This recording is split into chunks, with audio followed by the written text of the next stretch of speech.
Así que le reiteramos las gracias por esta acogida que ha tenido la Cámara de Diputados, de esta resolución. Entiendan que la pertinencia de la existencia de esta institución sigue teniendo cada vez más dentro del mundo y que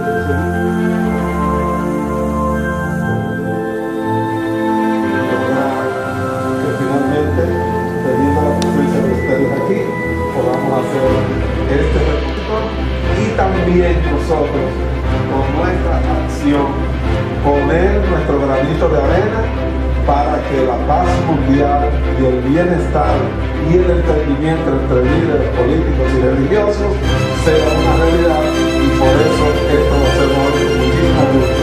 Bienvenidos y hoy.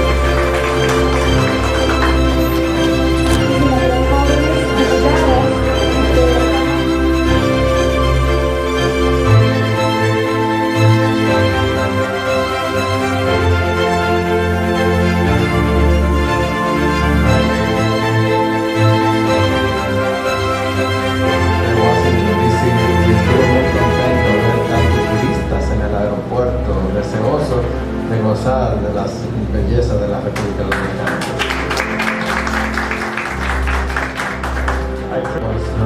Darle la gracia y tener el honor de entregar esta medalla de